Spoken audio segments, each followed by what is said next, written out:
Welcome to another episode of In Conversation with Alethia. I'm your host, Alethia O'Hara Stevenson. In this show, we interview amazing individuals who are doing inspiring and incredible things in our community. The show will educate, it will empower, and it will inspire you. Today, I am honored to have an amazing guest with us today. Her name is Charlyn Asher, and I'm going to take a moment to read her bio because her bio is absolutely phenomenal.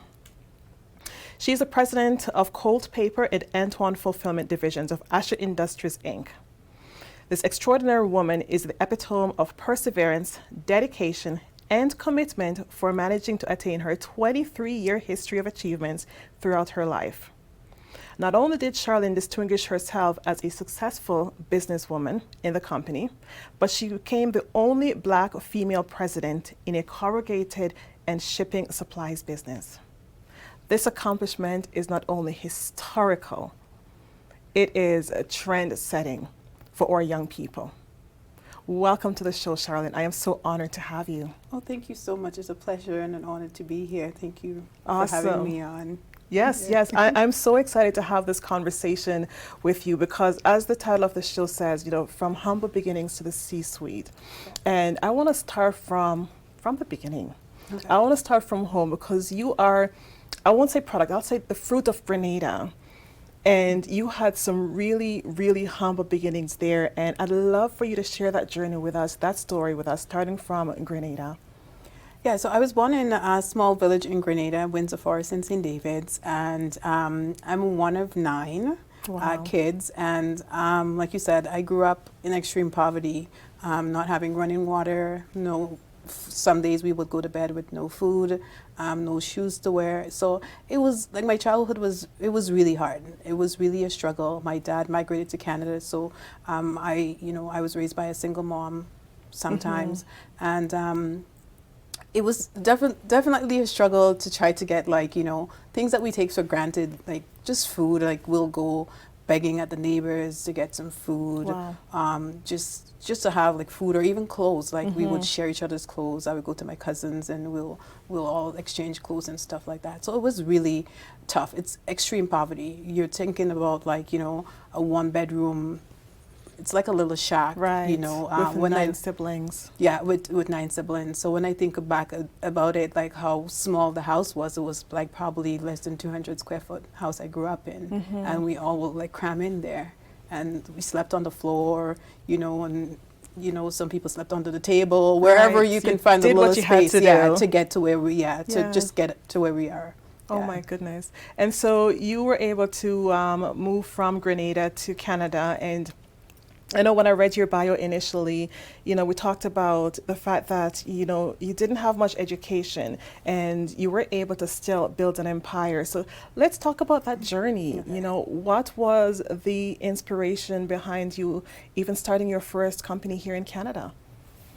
Well, I moved to Canada when I was 18 years old, and I came here as an illegal immigrant, just on vacation. I didn't come to stay, but, when I think about the life that I had back in Grenada, and then, what I saw here, I'm like, there's no way I wanted to go back. So I begged my dad to stay, and it was definitely a culture shock.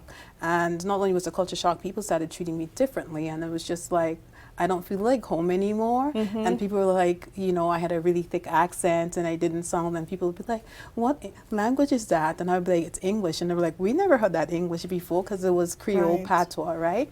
And so it was a really hard adjustment, just being able to, for people to understand me, 1, and 2, I had no working experience. I finished high school in Grenada, and then I came here and I had to start a life here at 18 years old. So it was pretty hard, I had some odd jobs like babysitting, and I was terrible at it. I wouldn't last. They would fire me because I'm 18. I know how to take care of my siblings back home, but taking care of kids here, being 18, it's very different, right? Yeah. And there was so much expectation of how to take care of kids and things that you're supposed to do that I had no idea about. So it didn't last. I got terminated a couple of times. Wow. Yeah. But that's by itself is inspiring, because when I think about now your journey from Grenada to staying here, illegally, the amount of courage that took. Right, as a young woman at 18 to try and create roots in a new country, where did that courage come from? Well, I think, two things stayed with me. And I think when you face hardships in life, you either, come out on top or you make them bring you down. Yeah. And at this point, I had, it's either you swim or you sink. And at this point, I'm like, no, I'm going to swim. Everything will take time. I believe in myself. I know I can do it. And I just needed the time to to prove myself that I can, be successful. So it was definitely difficult because, you go from like barely a high school education. Yeah. No paper, no landed immigrant, so you have no status in the country. How do you Where do you start? Where do you start? Yeah. And you start one day at a time, one foot at a time, and you just keep looking and dreaming big. And my thing was like, I knew I was going to be somebody big, and I just had all these dreams for myself, and eventually I caught one. Oh my gosh. And I caught a dream, and I was able to, work in factories. So I literally built myself up. So I started with daycare, then I work in factories, on production line, then I did pick and packing. And I had a lot of struggles along the way doing these jobs. And eventually as the time progressed, I just wanted to see growth. I just wanted something better for my life. Mm-hmm. And so eventually I became like an office clerk and just kind of worked my way up. Oh my gosh. So looking back, and you talked about dreaming big, did you ever imagine that that dream would land you into the logistics business and corrugated business? Not really. I knew that for me, I've always been very independent, and like maybe it's because not having your parents around, you actually have to grow up really fast. So I always was really independent, and I kind of knew what I wanted, and I grew up not having to take too much instructions from anybody. So I really had a hard time with maybe authority. That's why I became my own boss. Just because, and when you're strong-willed and you're strong-minded, it's really hard for people to put you in a box or have to follow all the rules, even if sometimes the rules are not right. So Right. for me, I just didn't want to have to go in every day and be told, you do this, you do that, this is our way and not, your way. And so I just wanted to make my own life decisions. And so some of the life decision was being my own boss. Wow. And so when you started working at the factory, what was that experience like? Again, and at that time, were you still an illegal citizen, or share that experience with us? Okay, so when I started at the factory, I was 18. I was an illegal immigrant. I was making $6.85 an hour Oh my cash. goodness. Yes. And I would go to work from 7 a.m. to 11 p.m. So I would do double shift 5 days a week. So it was really trying to develop that work ethic to, be disciplined, to go to work. And I really didn't have a life here. So my life was pretty much just work and saving.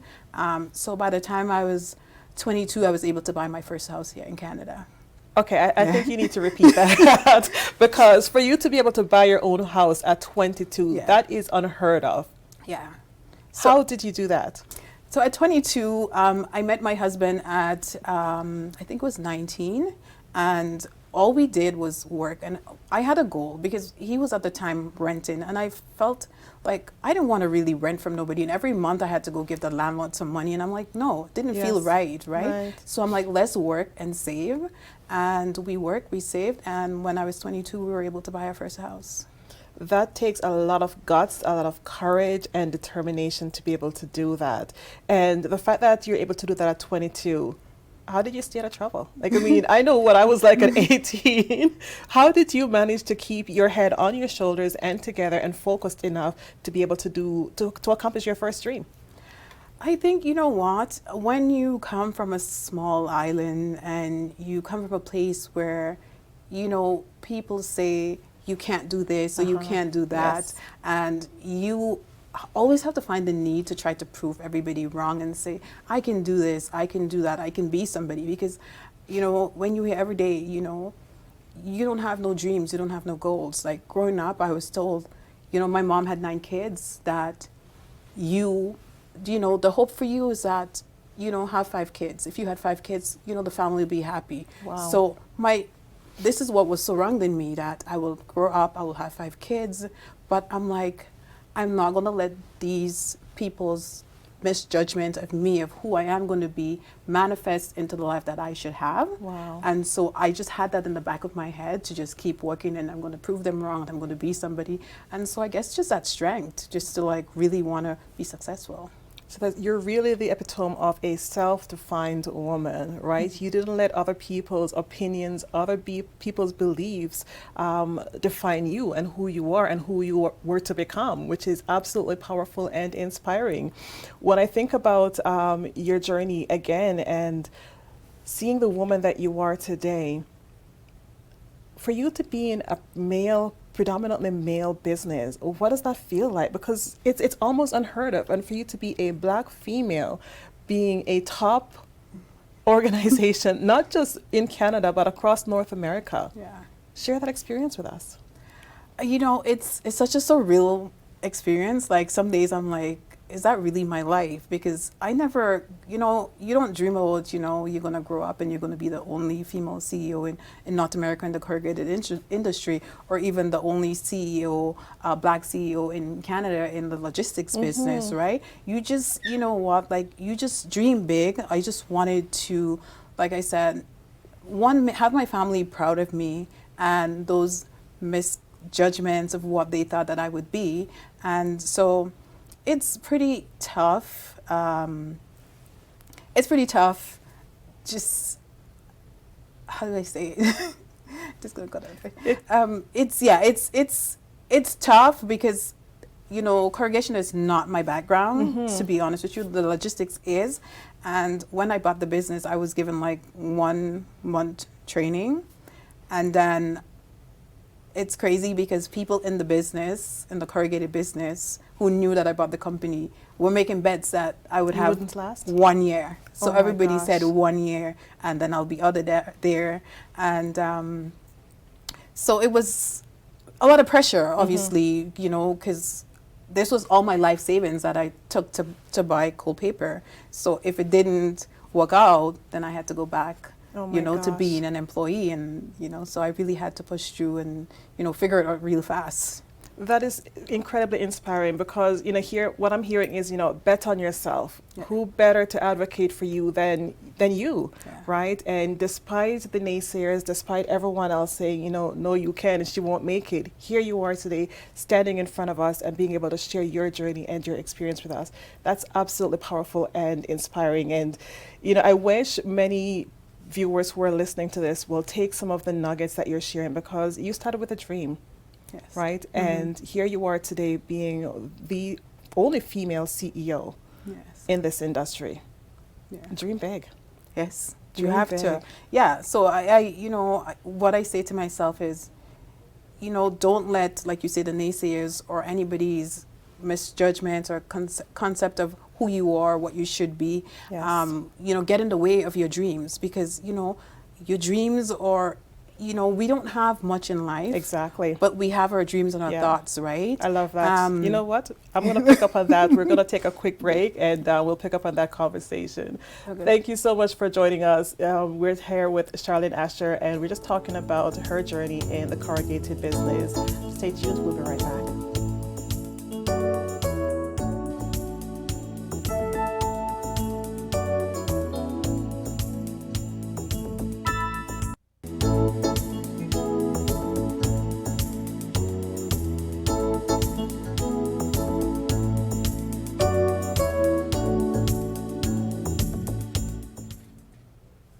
Welcome back to In Conversation with Alethia. In the studio with me is the incredible Charlyn Asher, president of Cold Paper and Antoine Fulfillment. Charlyn, we left the conversation just talking about your incredibly inspiring journey. And I want to go back to the conversation where here you are now in Canada and you were able to purchase Cold Industries, Cold Paper. Yes. You had no experience. What gave you the courage to even dream big and decide to embark on that journey? Okay, so when I would say 22, I was unemployed and I was on unemployment and I went into this job creation program where I wanted to make the transition from the warehouse into the office. And I would go to work, but I was on unemployment, but I would go to work in this place for I think it was 4 days a week. And they would train me like how to use a computer, how to type, and how to do all this stuff. And after 6 months, I'll be able to, make the transition into an office.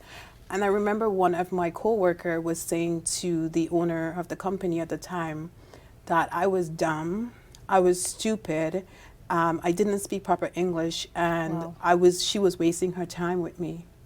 And I think hearing that, I had to, again, you always have to kind of prove yourself to people and prove them wrong. Right. And so I decided that I would buy myself a computer, and I taught myself how to use Microsoft Word, Excel, PowerPoint, how to type, how to do everything. And within another 2 months, I was at the front, answering the phone, doing payroll, vacation, everything. So Amazing. after that, I was like, I am unstoppable. Nobody is going to get in the way of my dreams, and nobody's going to call me dumb or stupid. So once that was done, I just like the way to success was just unstoppable. Nobody could get in my way. And I didn't know anything about corrugation. I'm not going to lie about it. I didn't. But at the same time, I knew I was intelligent. I was smart.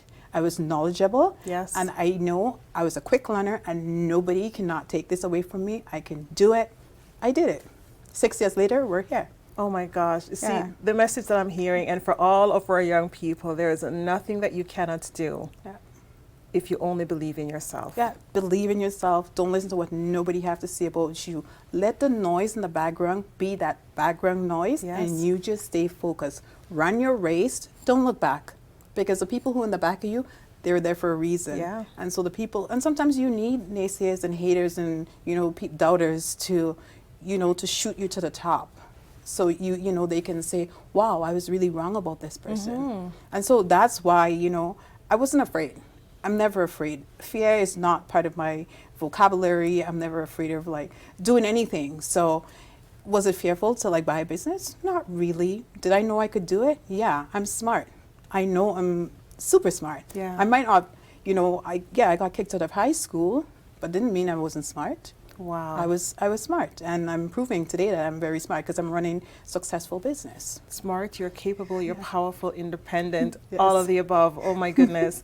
Now, we're talking about, we've talked about Antoine Fulfillment, we've talked about Cold Paper, but you also have another major organization that basically is the parent of all of these. Yes. So, Charlyn Asher, Inc.? Charlyn Asher, Asher Industries, Inc. Perfect. Yes, And so I want to touch on that because I think that industry itself is also very powerful for our audience, because if I look at your website, charlynasher.com, you talk about your own personal journey, your personal triumphs, and you talk about weight loss. You talk about your struggles as a mom. Yeah. What was the motivation and the inspiration for you to have that branch by itself? I wanted to inspire and motivate young people, Black women, people who have goals, who have dreams, that, you can achieve your goals. Yes, the odds might be against you, Yeah. but, if you really dream big and you follow your dreams and your goals, you can achieve anything you want to do. And I just wanted to lay out my story so people can see some of the struggles that I've been through, and to let them know that, whatever you're going through in this moment, we all have a story. My story is not different from your story. And it's like, yes, my story is valid, yours is not. We all have a story. So it's not going to be like, you're going to be born with a gold spoon in your mouth and your life's going to be amazing. That's not what happens. And I just wanted to put my story out there so people can see, like, you can come a long way. You can go far. Just believe in yourself. Don't worry about, in this moment, don't give up. Just don't give up. We all have to, ride some rough waves, and eventually we'll get to the calm part, and we'll get to the part where, you get to be successful Enjoy and success. happy. Yes. Yes. Oh my gosh. So that's why, I started it. Love it, love it, love it. Now, on your website, you talked about, from a health perspective, your journey from, being overweight to being a healthy individual. Again, something that many of us in our community often shy away from. Why did you think that was important for you to even talk about your weight loss journey and share that and inspire other people, other women? You know, sometimes people talk about stuff. It's one thing to say words, and it's another thing to see pictures. And the picture of me being 200 pounds, I was never ashamed of it.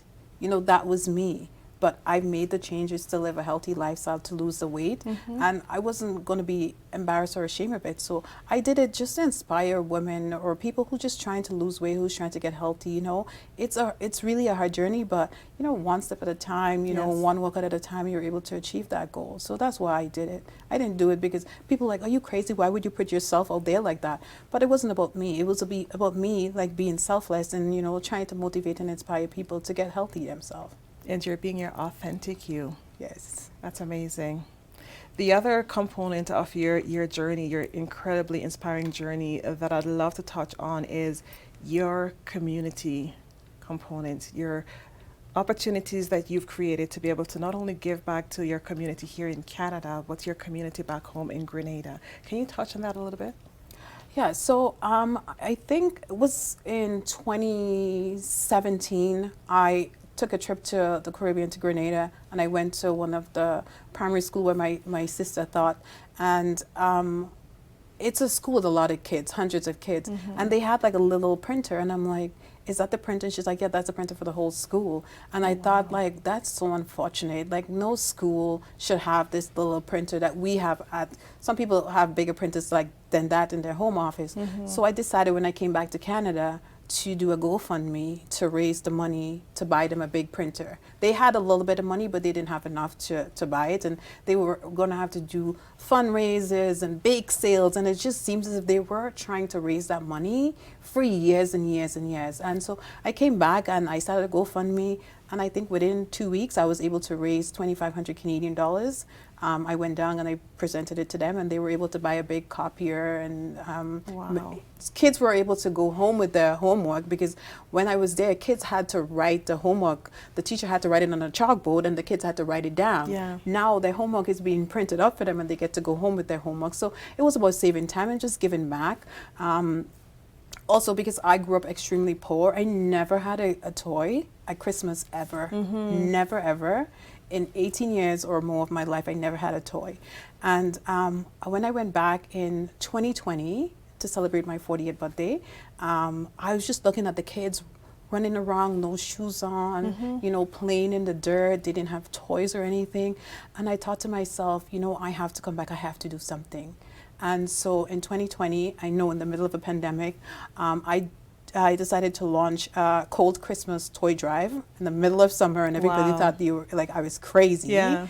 And in 2 months, we were able to collect 900 toys to send back to the children in Grenada. Oh my gosh. Yes. And it's hard to imagine, right? Here we are in 2020 and imagining children playing without toys, you know, running around, you know, bare feet. It's hard to imagine, but it's the reality of many children across the globe.